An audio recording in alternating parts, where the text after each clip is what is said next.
Thank you.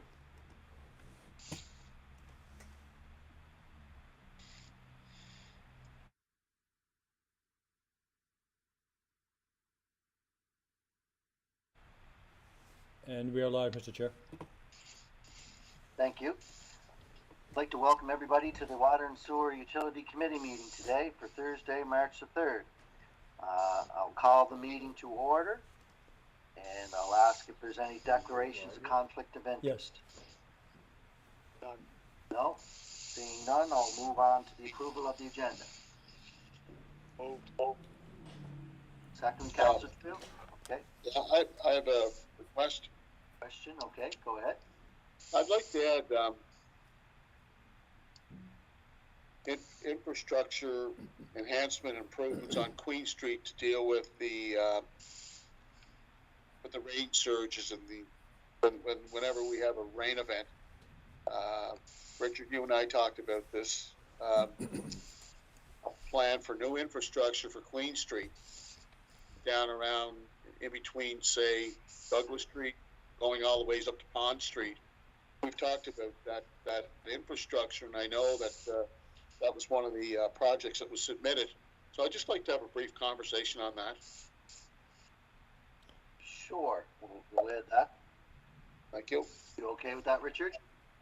Prepared Sure. for that? Okay. All right. We'll have the adoption of the minutes Thursday, January the 20th, 2022. Moved by Mayor Brown, second by Councillor Tweel. Yes, I do have a question. Go ahead, Councillor Tweel. Thank you. Under new business, the purchase of the vehicle for the utility to fit the Dodge Ram chassis, received one bid from McFarland's Industrial, $27,609. The bid value falls within the available capital budget. Was that purchase here on Prince Edward Island? I'll ask, Mr. Chair, point of order. go right ahead. The point of order is that question falls under business arising from the minutes. It's Okay, under new business, yeah, but it's in the notes. It's in the bid. Yeah, it's in the business arising. So, Seven asked a question. so we're just going to adopt minutes, and then we'll go down to that one. Is that okay?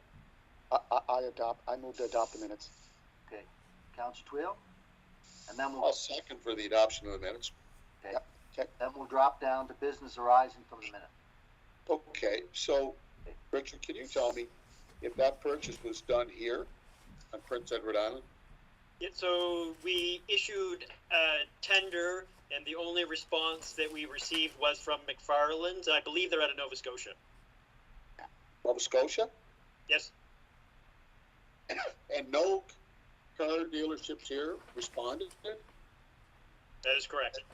And it's not really something that a car dealership would necessarily do. This is something that is put onto a vehicle afterwards. So it's like a fire truck or those special boxes that are for the utility. It's that special box that goes on the back with the doors that open up, and we can put pipes and shovels and things into it. So it's not really something that you would buy at a car dealership. This is an aftermarket edition. So there's no businesses here on Prince Edward Island that provides those amenities or those. There were no businesses on PEI that responded to our request for quotations. Okay, but it went to open tender. Absolutely. Thank you. Thank you. So we'll drop down to number 6. Any new business? No. All right. Well, Go ahead, Councillor Tweel. about the infrastructure proposed for Queen Street, as you know, there is the conditional management plan that we need to review under new business. So each year, if there are changes, and there are changes to our conditional management plan this year, and then we're now managing the flows from Stratford, and we have an electronic reporting system in place. But other than that, no big changes to the conditional management plan. So that's where we look after our wastewater infrastructure on the city side, and if we have any failures in that, we need to report it because there is a shell fishing season in the spring in Charlottetown Harbor. So this is the agreement that we sign on with the province and the federal government, and it's what allows shell fishing to take place in the Charlottetown Harbor. So each year, if there are changes to it, we need to re-sign the agreement, and this is bringing forward the agreement for this year. Mr. Chair, point of clarification. Sure. Mr. McEwen, Manager of Water and Wastewater, are you speaking about the first agenda item? Are you answering Councillor Tweel's question? I'm a little confused. I No, know sorry, your reports. I think, Mr. Chair, Councillor Tweel's request is in the was adopted to the added to the agenda as, I think, B. I just wanted to get an overview of Mr. McEwen's presentation on the document that he attached with the with these minutes for this meeting. So you, as I know, Councillor Tweel asked a question, but I think Mr. McEwen went into the conditional management plan. So we'll revisit your question, Councillor Tweel, just as soon as this is over. Thank you, Mr. Chair. Okay. I do have a question for Mr. McEwen on the conditional management plan, if that's okay. Sure. So first of all, thank you for bringing this forward, Richard. The agreement is pretty comprehensive, just looking over it. Can you tell me the agreement this year, is there any type of variation or is there any changes made, substantial changes made to this agreement if you were to compare it to, say, previous years?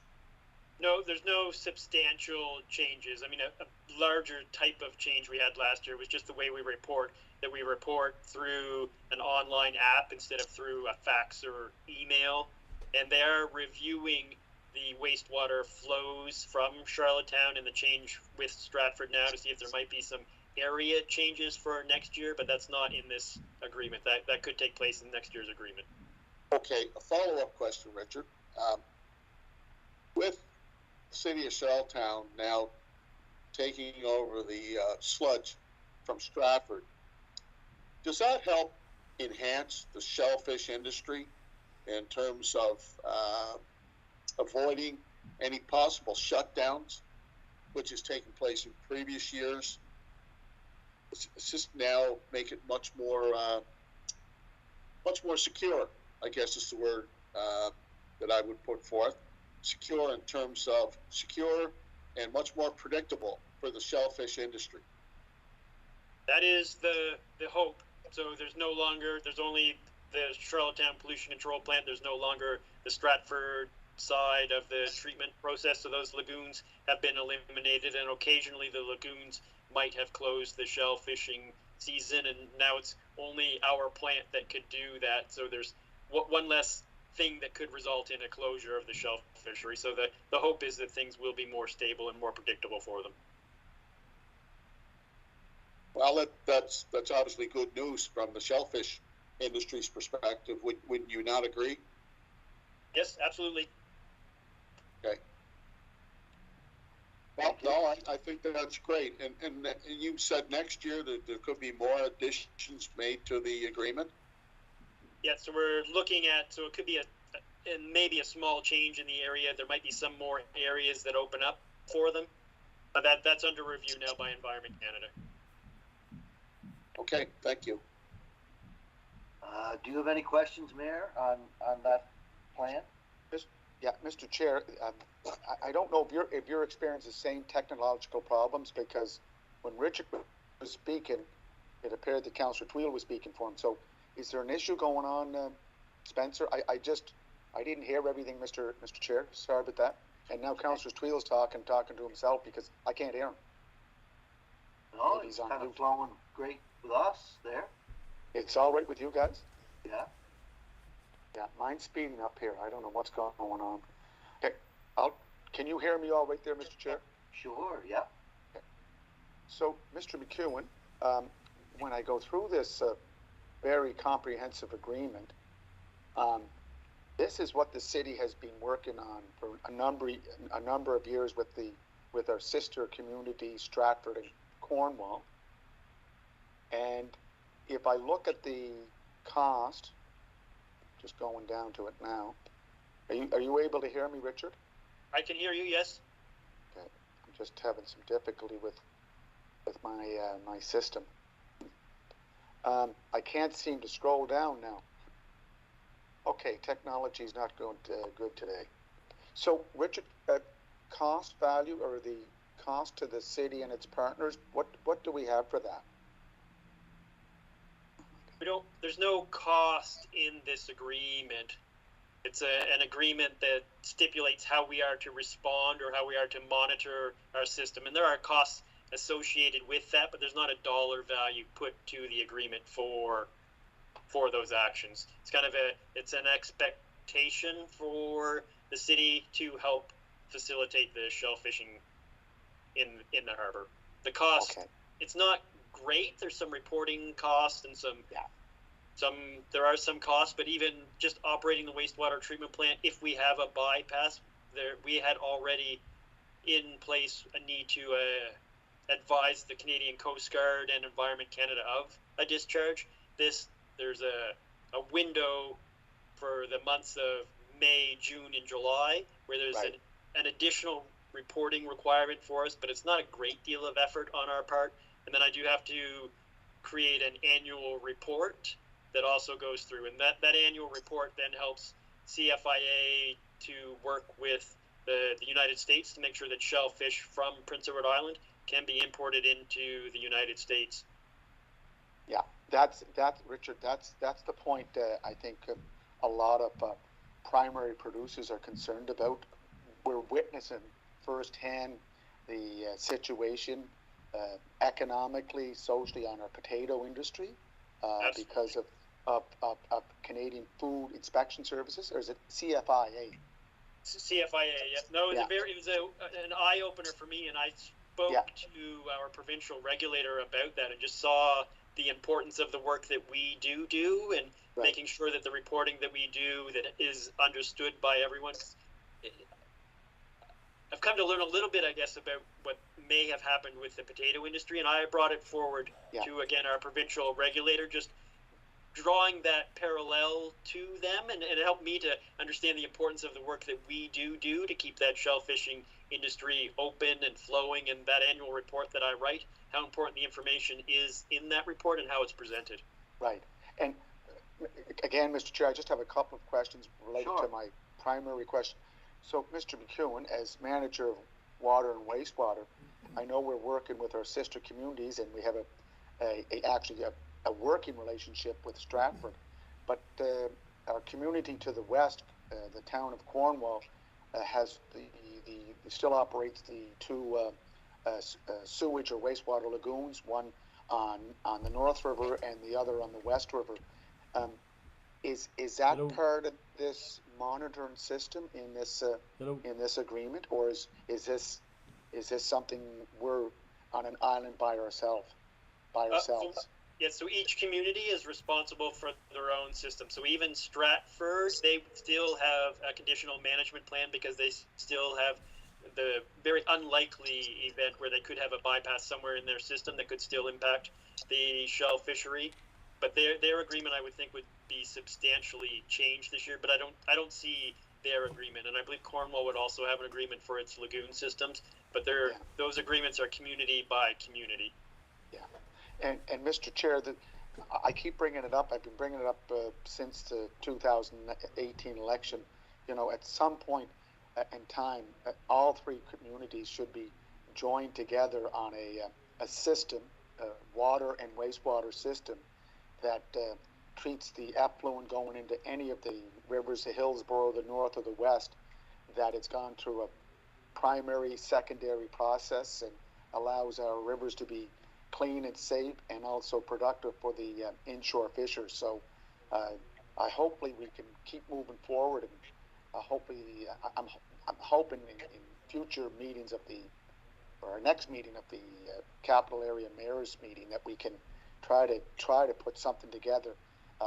One of the hold-up points with Stratford is that we've been told we have all this old infrastructure in the downtown, and that the cost of replacing that should be done before any regional body is set up. And I think we need to talk about that more with our water and wastewater engineers or managers around the table with the elected officials.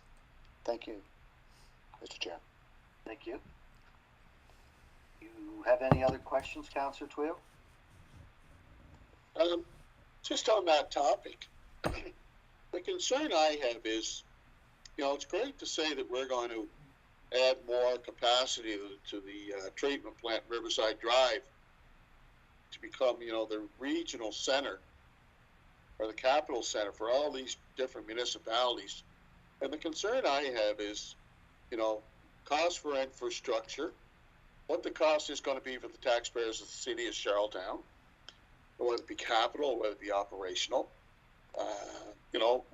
How many people do we need working at the treatment plant in terms of personnel, having people with the proper credentials and qualifications to be able to work at that facility? It's a big responsibility, and I don't know if Charlottetown, city of Charlottetown, should be taking on this entire onus and this entire responsibility. And like you said yourself, Mayor Brown, I mean, we've got pipes in the ground that are over 100 years old in the downtown. We're always, fighting for tax dollars to do certain projects in our city. Passmore Street is another street, for example. Just wanted to install new sidewalks and a street, and now I'm told, correct me if I'm wrong, Richard, but Passmore Street, the replacement of the water and sewer infrastructure is up around $2 million. Please tell me if I'm wrong.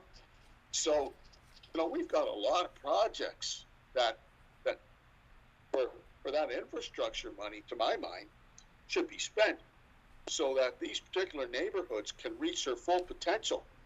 And right now, they're not reaching their full potential because it does hinder development, because that infrastructure is not in the ground. And I think we got to be careful. And I say that sincerely. I think we got to be careful to suggest that, we want to take all this sludge and we want to take all this material from other municipalities, because it puts, from a labor perspective, from management, capital infrastructure, operational costs, puts a tremendous pressure on the city of Charlottetown.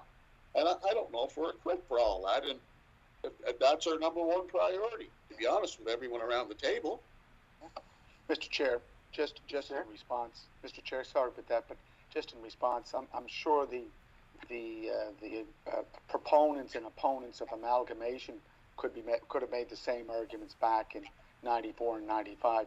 I think that if we're looking going forward, which we have to reduce our carbon footprint. We have to reduce greenhouse gas emissions, and shared services, working in a shared responsibility, but maintaining strong communities, is the direction we have to go in, because we have a lot of responsibility to preserve what we have, but also to continue to provide the best water and the best wastewater treatment, second to none, east of Montreal. And I give great thanks to the utility in the work they do. And I know how hard our manager is working, because he's not only taking this responsibility on, but I believe he's doing some work out on the Riverside Drive utility or plant. So again, I want to make it clear that this is a process, and we've gone through these processes before, and we'll continue to go through these processes in making our community better, not just for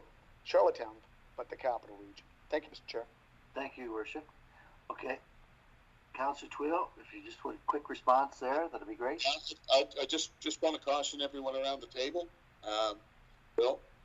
Clean water, making sure that our citizens here in the city of Charlottetown have the most contemporary infrastructure possible to be able to provide the quality, not just quantity, but the quality of services that they're paying their taxes for. I still think we're a long ways off. I know we're a long ways off. In fact, the next item on the agenda is infrastructure on Queen Street. So whenever you're ready, Mr. Chair, I'd like to move on to that topic. Sure. appreciate your comments. So we're moving on to new business B section, if that's okay. I appreciate that, Mr. Chairman. And Richard, as you know, we've had many discussions about this. You brought forward, infrastructure, proposed infrastructure, and the cost of that infrastructure. I can tell you that, I consistently have discussions with residents on Queen Street that are looking for help, are looking for enhancements and improvements to the infrastructure in this particular neighborhood to offset the rain surge. Anytime there's weather predicting an overwhelming amount of water, residents in that community, Richard, are fearful. They're fearful, they're scared, they have to stay home, and they're not sure what's going to happen to their properties because of overflowing water going onto their properties. Some of these properties consist of basement apartments, and I want to do everything I can to eliminate that fear, to offset that fear, diminish that fear. And we've talked before about infrastructure, and I'm looking for a timeline or a time frame as to when we can see some vast improvements in this particular neighborhood in terms of infrastructure to deal with that water and that rain surge. And we have to shut the streets off, and vehicles are driving down the streets, and the waves are going unnecessarily onto their properties, causing damage. So to be fair to the utility, and Mr. Chair, this is because it's stormwater. Right now, it's in the hands of Public Works, and again, we can refer these points to them for their consideration. But although if they dig up the roads, utility may be involved with fixing other infrastructure, but the stormwater rests in the hands of the Public Works, which we can refer this issue to them if you wish. I want to follow up. Thank you, Mr. Kelly, for that clarification. But I think you'll agree with me, I know you will, that water and sewer and our manager plays a significant role in infrastructure, the reconstruction of infrastructure, and any street for that matter. There's planning that goes into it. I know he works very closely with the manager of Public Works, and they make decisions in collaboration, is what I'm aware of. And I know Richard, to his credit, he walks home sometimes up Queen Street and sees firsthand the concerns that the residents have, and it's my job is to bring it to this committee, to Public Works, to senior management in the city of Charlottetown, so that I can move this project forward. I'm trying my best to bring this project forward, to be proactive, because Councillor Twill? we're just reacting. We're reacting time and time again, and I'm down there all the time, Mr. Kelly. You know I'm there because you hear back from the staff in Public Works and Water and Sewer. Wheels down in Queen Street. I'm there because I care about the residents down in Queen Street. Point of order. Just 1 second. Yeah. Just 1 second. Yeah. I can appreciate that you're there and you've been trying to put this forward many times, but we're told that this has got to go to Public Works because they're doing the storm water. We'll certainly take your points, and you made some great points, and I'm sure our manager is well aware of it, and we'll push this down to Public Works because they deal with the storm water. And if there's anything that we can do with water and sewer, then Richard, I'm sure, will help. But I see Richard has his hand up if he wants to go ahead. Yeah, so I think it's very important for the committee to recognize, and Councillor Twill, your past efforts have made a significant improvement in that area. You need to think back to the Spring Park Combined Sewer Separation Project as a multi-million-dollar project that now, when that street floods and the sewers overflow, that is only stormwater. Up until the completion of that project, that was a combined sewer, and when we had overflows, we were having sanitary sewer mixed with storm water in that neighborhood. And I think very important to remind yourself of your significant efforts in making that project move forward, which has made a significant difference in that community. I mean, there's a challenge with high rainfall events because that is a very low area, but very important to note that there's a significant change made in that community for their health. And Thank you. Richard, if I could just add, Mr. McEwen, the first phase of diverting the storm and sewer or wastewater happened with the Brighton combined, decoupling the Brighton combined sewer system that started back in 2002, 2003. So we've continually improved and will continue to improve. Thank you, Mr. Chair. Thank you, Councillor Twill. Okay. Thank you, Chair. All right, so now we discuss the new business, and we're ready to have a motion to move into a closed session as per section 119.1 subsection E of the PEI Municipal Government Act to review matters still under consideration. Mr. Chair, I have a question. Okay, go ahead. Thank you, Chairman. Chairman Bob. If I look at item B, fiber op update, can that not be discussed in a public forum? That's not on the agenda. That's not on the proposed agenda. Yeah, Yes, it is. There are still agreements that we're working through. Yeah. So I want to go. So you can't discuss it in an open forum, Richard? Not yet. It's, No, it's in it's the on closed. session, Councillor Yeah, Twill, closed session. so I there move must the be motion to reasons go into why we closed do session. that, so, Mr. Chair, I move Thank to you. into a closed session. okay, Councillor Thank Twill, you second that? okay, Thank you. okay, Mr. Chair, just stand by, please. Thank you.